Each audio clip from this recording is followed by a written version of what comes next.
Well, Marcy and Ryan, we've been working on this investigation for well over a month. Parents we talked to say no matter how hard their children work, it won't make a difference because they claim the principal is changing grades to benefit one student.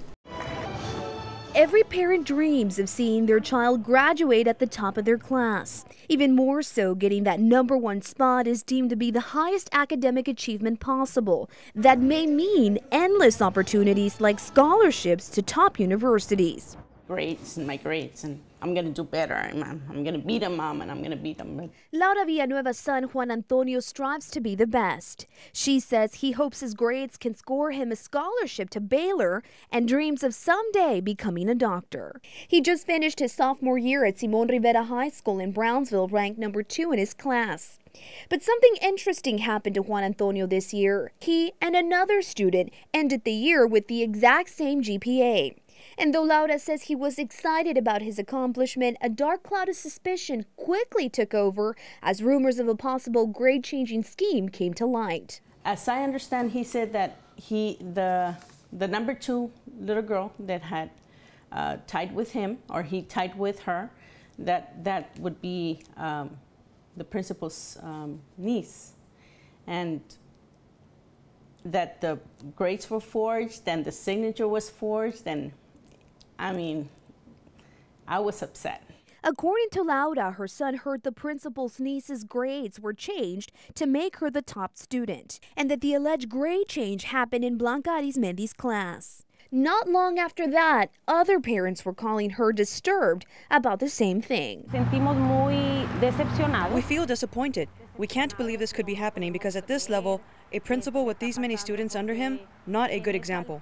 This parent does not want to be identified because of fear of retaliation against her child, a sentiment shared by a lot of the parents we spoke to. I am just so disgusted. It makes me sick to my stomach. How can you do this and get away with it? Suspicions grew high after parents who had children in Arizmendi's class claimed her writing didn't match graded papers they'd received from her in the past. According to the parents we spoke to on and off camera, they say they knew the rumors were true when they saw this document. In it, it shows the alleged grade change from an 81 to a 96 for the third 6 weeks, allegedly done by French teacher Blanca Arizmendi.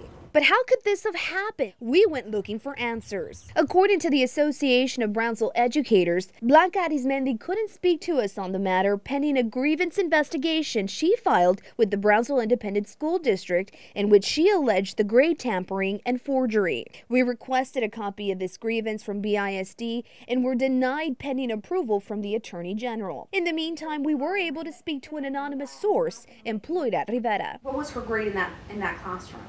A 90. And then it became something different. What was the final score that she got in the class? It was changed to a 96. And is it 100% by your knowledge that that is not her signature and she in fact did not change the grade? Yes, many were present when the teacher went up to the clerk's office and said that was not her handwriting. So we asked why the form showed something different, a change of an 81 to a 96. Our source says it's proof whoever tampered with the grades was unfamiliar with the grade the student actually received. By one of the clerk's confessions, he said it was the assistant principal in charge of grades, most likely directed by the principal. Rivera's principal is Hector Hernandez, a man who's been with the district for almost 40 years. Other teachers are saying that the principal has approached them and attempted to have grade changes. According to the district's policy, a course grade issued by a teacher is final and may not be changed by anyone unless a grade is arbitrary, erroneous, or not consistent with the district. So naturally, we wanted to meet this man. We tried numerous phone calls. They were never returned. We tried visiting him on campus. We were instead asked to contact the district. We even went looking for him at his home. Not once, but several times. Still, no response. My son stresses so much. And for him just to come, and because if it's his niece, that they're going to do better than other kids in school. It's not fair. We wanted to verify the relationship between the principal and the student, so we got in contact with her father. Él está casado con la hermana de mi esposa. By the father's own account, they are related. He claims she was ranked number 2 this year because of a grading error, and that her grade was never changed. But just a few minutes into our conversation, he changes his story. Sí, después lo cambió porque decía que la niña no había entregado un trabajo, que por eso había puesto esa calificación. I then asked him if it's true that his daughter's grade was changed without the teacher's knowledge. Eso no es cierto. No, no es cierto. La maestra es muy mentirosa. La calificación la cambió ella, no el director.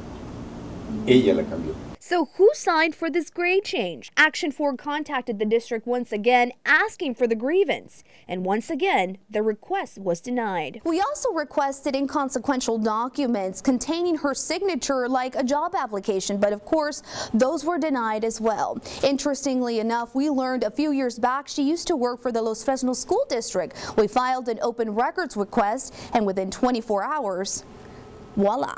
Of course, at the time, Blanca Arizmendi went by her maiden name, Mesa. But still, check out the handwriting, and you be the judge. Do they match? We are prepared to seek counsel, hire a lawyer.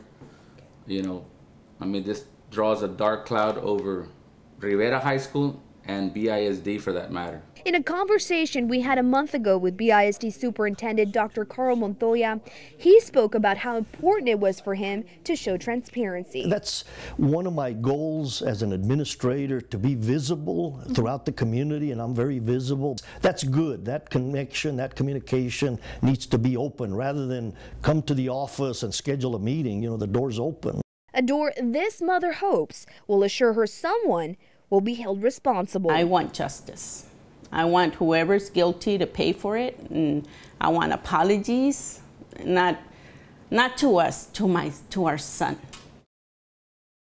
And at this point, we are still waiting on the grievance from BISD. We also requested to speak with Dr. Carl Montoya on the same issue, but were denied pending the grievance investigation. We, of course, will keep you posted. Live in the studio tonight, Mary Avila, Action 4 News.